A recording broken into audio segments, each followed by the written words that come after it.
अस्सलाम वालेकुम बेटा। बेटा आज हमारे पास जो है ना एक्सरसाइज 1.4 है क्लास 9 की, जिसमें मल्टीप्लिकेशन ऑफ द मैट्रिक्स है। सबसे पहले हमें क्या देखना पड़ता है कि रूल फॉर मल्टीप्लिकेशन कि आया ये जो मैट्रिक्स है वो मल्टीप्लिकेशन के लिए कंफर्टेबल है भी सही कि नहीं है। उसके लिए बेटा हम क्या करते हैं, रूल ये होता है कि अगर आपके पास जो फर्स्ट मैट्रिक्स के जो कॉलम है, फर्स्ट मैट्रिक्स के column is equal to the rows of the second matrix, वो अगर आपके पास equal हैं then they are multipliable, otherwise वो multipliable नहीं। क्योंकि इज इट पॉसिबल कि आपके पास a और b को तो मल्टीप्लाई आप कर सके, लेकिन आल्सो पॉसिबल कि b और a आपस में मल्टीप्लाई ना हो, ठीक है ना। तो मल्टीप्लिकेशन के लिए सबसे पहले हमें क्या चेक करना है, column of the first matrix is equal to the rows of the second matrix। अब जैसे पहला पार्ट दिया हुआ 1 minus 1 और आपके पास 0 2, और इसके साथ जो दूसरा मैट्रिक्स दिया हुआ है वो हमारे पास दिया हुआ -2 and 3। अगर हम इन दो को मल्टीप्लाई करें, इसका ऑर्डर क्या है बेटा, 2 क्रॉस 2, और इसका ऑर्डर क्या है, 1 क्रॉस 2 नहीं 2 क्रॉस 1। देखो मैंने बताया कि पहले के column this and this must be same, अगर ये दोनों सेम हैं तो ये मल्टीप्लाई हो सकते हैं, और अगर जैसे ये a है और ये b है ये मल्टीप्लाई हो सकता है। लेकिन अगर इसको मैं पहले लिख देता हूँ और इसको बाद में लिख देता हूँ फिर ये मल्टीप्लाई होगा क्या, नो क्योंकि अगर आप इसको पहले लिख देते हैं -2 और ये आपके पास 3 एलिमेंट है यूं, और ये आपके पास इसे बाद में लिख देते हैं कोई सा एलिमेंट लेके, तो अब आपके पास क्या है, इसके कितने कॉलम हैं, इसकी रोज कितनी है, सेम है क्या। इसलिए मैं आपसे कह रहा था इट इज आल्सो पॉसिबल कि a और b तो मल्टीप्लाई हो लेकिन b a मल्टीप्लाई ना हो। तो मल्टीप्लिकेशन के सबसे पहला स्टेप यही है कि आपके पास क्या है, column of the first matrix equal to the rows of the matrix, then we will get the answer. जो इसका आंसर आएगा ना वो क्या होगा, वो 2 क्रॉस 1 होगा। ये जो आपके पास बचा हुआ ये इसका, ठीक है। अब आपके पास जो इसका आंसर आएगा ना वो आंसर क्या होगा, वो 2 क्रॉस 1 में आएगा जो इसका आंसर है। अब मल्टीप्लिकेशन करते कैसे हैं, फॉर एग्जांपल अगर मैं इसी मैट्रिक्स को ले लेता हूँ कि अगर आपने मल्टीप्लाई करना है, कोई आपके पास 1 2 3 4, क्योंकि आपने मल्टीप्लिकेशन कंसेप्ट को देखना है तो क्वेश्चन आपके पास बुक से मैं नहीं ले रहा, और ये 3 और ये 4 है। जब आप इसको मल्टीप्लाई करते हैं सबसे पहले चीज तो आपने देख ली कि आपके पास इसका ऑर्डर 2 क्रॉस 2 और इसका ऑर्डर 2 क्रॉस 1, इसके कॉलम और इसके रो दोनों सेम हैं, ठीक है। यानी m is equal to n, क्योंकि m हम शो करते रहते हैं उसकी रोज को शो करने के लिए, और n किसको शो करते हैं, कॉलम को शो करने के लिए। तो मल्टीप्लिकेशन का रूल जो है वो आपको कैसे करना है, उस चीज को देखिएगा बेटा। ये आपके पास है रो और ये आपके पास है कॉलम। मल्टीप्लाई इस तरह से करना है, टेल को टेल के साथ और हेड को हेड के साथ मल्टीप्लाई करना है, और दरमियान में प्लस फार्मूले का है। फार्मूले क्या है, प्लस, और एक एलिमेंट बनेगा। जब हम इस रूल को फॉलो करते हैं टेल को टेल के साथ, तो 1 into 3 क्या आ जाएगा, 3, गुड, प्लस फार्मूले का 2 into 4 8। जैसे मैंने बताया जब आप मल्टीप्लाई करेंगे तो एक एलिमेंट बनेगा। Same operation you will apply for this, 3 into 3 plus 4 into 4 16। जब हम इसको मजीद सिंप्लीफाई करते हैं तो 8 plus 3 11, 9 plus 16, और मैंने आपको बताया जब इसको आप इसे चेक करके देखिए इसका ऑर्डर क्या बना, 2 क्रॉस 1। जो आपके पास आंसर बनता है वो इन दो का बनता है। आंसर में क्या है, ये 2 क्रॉस 1। इस तरह से हमने इसको मल्टीप्लाई करना है, ठीक है। अगर ये आपके पास जैसे हमने सिर्फ देखना था इसकी रोज, अगर इसकी रो एक थर्ड एक और होती, फॉर एग्जांपल कंफर्टेबल क्यों नहीं है, अगर यहाँ फॉर एग्जांपल थोड़ी देर के लिए समझ लीजिए 5 एलिमेंट है, तो इसको तो दे दिया 1 को मल्टीप्लाई कर दिया 3 के साथ, 2 को कर दिया 4 के साथ, 5 को मल्टीप्लाई करने के अगला एलिमेंट है क्या। सो दैट्स व्हाई कि मल्टीप्लिकेशन के लिए क्या होता है कि rows of the first matrix is equal to the column of the first matrix is equal to the they are multipliable. अब ये इसी तरह से ये तो मैंने मल्टीप्लाई किया था जब सेकंड मैट्रिक्स क्या था, सिर्फ और सिर्फ आपके पास एक उसमें कॉलम पे कंसिस्ट कर रहा था। अगर दो कॉलम पे करें, जैसे ये आपके पास 3 4 1 5 है, 1 2 3 5, तो हमने मैट्रिक्स की मल्टीप्लिकेशन देखनी है, कोई से मैट्रिक्स भी आप ले लें। जब आप यहाँ पे आप ए बी को मल्टीप्लाई करते हैं, सबसे पहले तो वही 2 क्रॉस 2 एंड 2 क्रॉस 2 मल्टीप्लाई हो सकते हैं ना। अब जब हम इसको मल्टीप्लाई करते हैं तो वही रूल जो अप्लाई हमने किया है, सेम रूल अप्लाई करेंगे। इस रो को उठा के पहले हम क्या करेंगे, इस कॉलम से, ये आपको समझाने के लिए मैं एरो डाल रहा हूँ, लेकिन आप नहीं डाल रहे, ठीक है, that is the rough procedure. तो जब आपके पास फर्स्ट नंबर पे लिखेंगे, क्या लिखेंगे, टेल टू टेल से करेंगे, 3 1 प्लस 2 क्यों लिखेंगे, हेड को हेड से मल्टीप्लाई करेंगे, क्या आएगा 3। अब जब पहली रो को मल्टीप्लाई कर लिए फर्स्ट कॉलम के साथ, एक एलिमेंट बना है, तब हमने ली थी यहाँ सेकंड रो, लेकिन अब हमारे पास फर्स्ट कॉलम के बाद सेकंड कॉलम भी है। अब हमने इसको सेकंड कॉलम से भी मल्टीप्लाई करना है इस तरह, तो हमारे पास क्या आएगा, इसको दोबारा इसी के साथ करेंगे, तो 3 2 प्लस 3 5 टू करें, हेड 5 1 5। आगे कोई और कॉलम है तो यहाँ रोक देंगे। अगर इसके आगे एक कॉलम और होता तो फिर हम एक और एलिमेंट बनाते, ठीक है।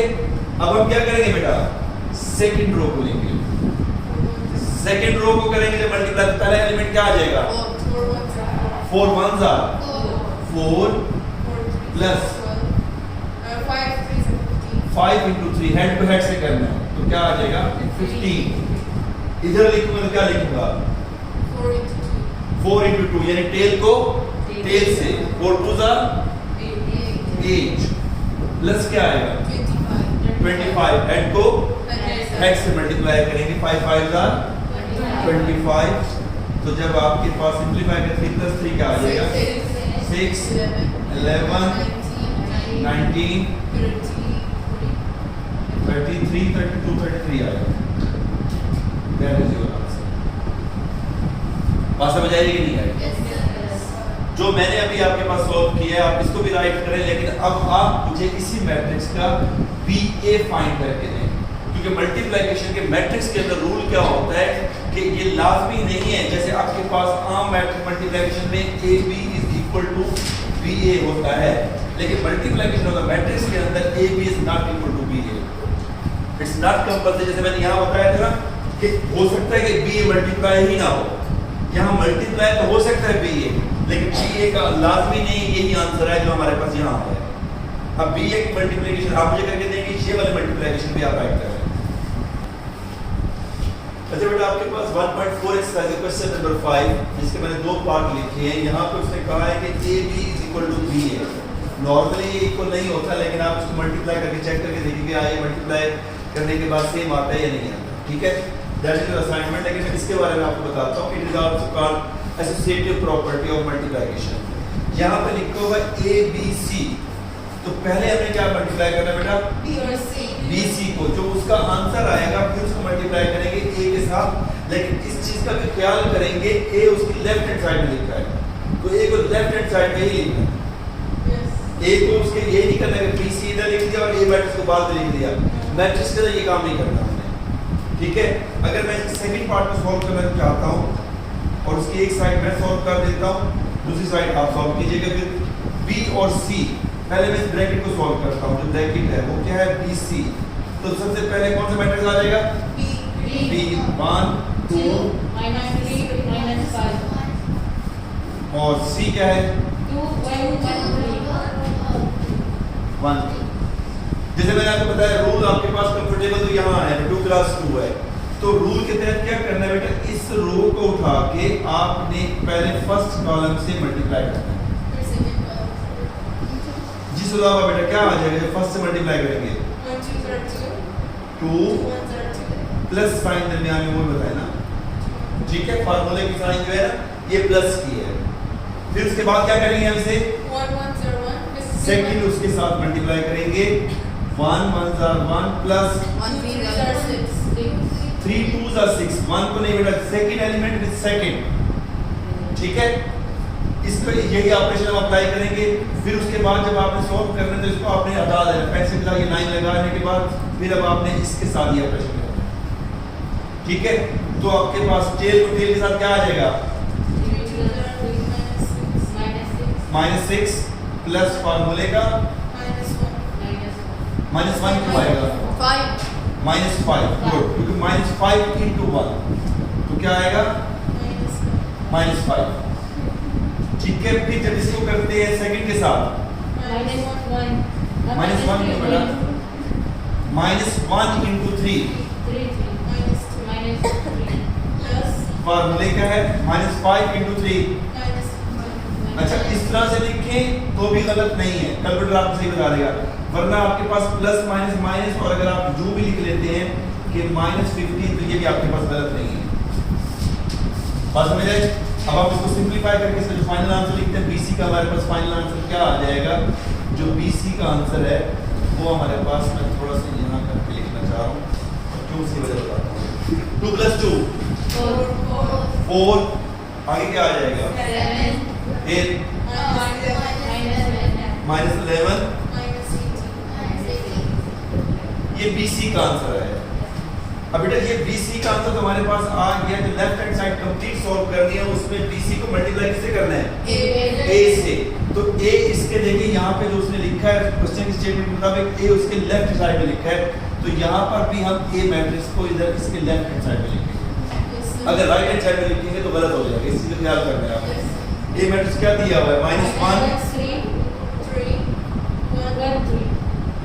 और जैसे मैंने बताया ये रफ प्रोसीजर के अंदर करना है, बेशक बाद में फिर आपने इस एरो को रिमूव कर देना है। अभी आप एरो इसलिए लगाया करो आप परफेक्ट नहीं हो, जब आप परफेक्ट हो जाओगे तो जरूरत नहीं है।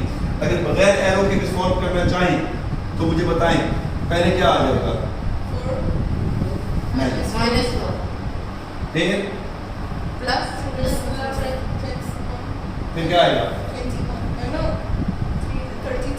33, वो भी माइनस का, ये बगैर उसके देखा आप थोड़ा सा कंफ्यूज हो रहे, इसलिए मैं आपसे कह रहा हूँ कि रफ प्रोसीजर के अंदर आपने इसको यूं करके इसको मल्टीप्लाई कर देना है, ठीक है, बाद में एरो को रिमूव कर देना है। इसी तरह से आपके पास जब इधर करेंगे तो क्या आएगा, -7 प्लस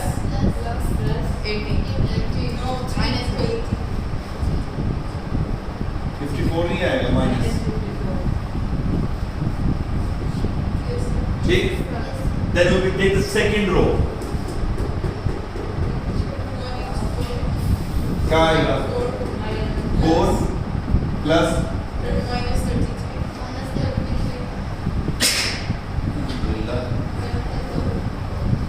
उसके बाद आगे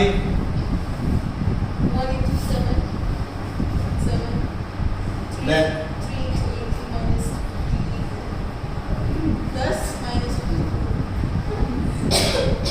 करेक्ट। अब आपके पास सिंपलीफाई करें, इसका आंसर क्या आता है,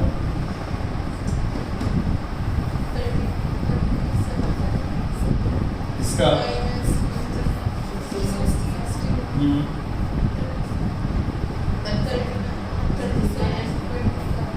29 है, इसका क्या है, अच्छा इसका क्या आएगा,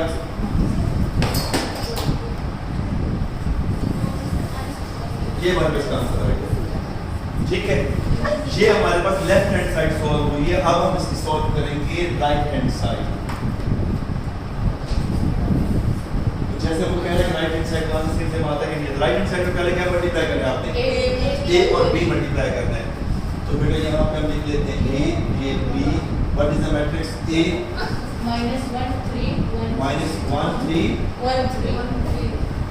और b क्या है 1 2 ए बी को जब मल्टीप्लाई करेंगे हमारे पास वही रूल, आपके पास इस रो को उठा के इस कॉलम के साथ -1 -9, ठीक है, प्लस माइनस माइनस मैं डायरेक्ट लिख रहा हूँ। फिर जब इसके साथ करेंगे -2 -15, समझ आ रही कि नहीं आ रही? मैं कह रहा था कि बगैर उसके भी आपको थोड़ा सा पता चले।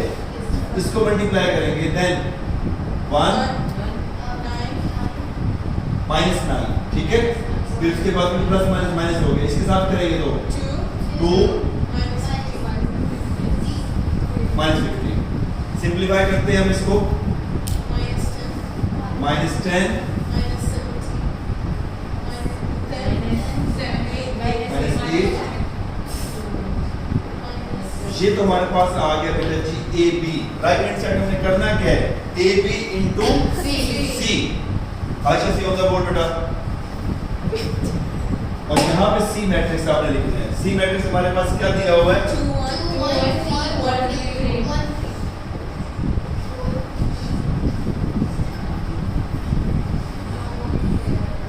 इस तरह से करेंगे तो क्या आएगा, -20 -17।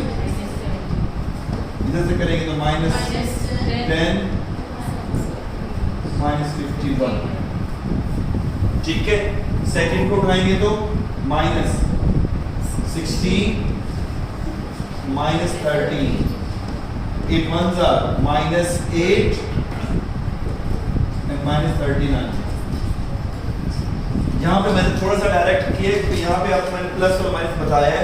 जब आप थोड़ा सा हो जाएगा, स्किलफुल हो जाएगा, तो आप डायरेक्ट यूज कर सकते हैं। अगर आप कंफ्यूज हो तो ये बेशक प्लस साइन लगा के फिर माइनस लगाएं। सिंप्लीफाई करते हैं, final so we will get the answer here। फिर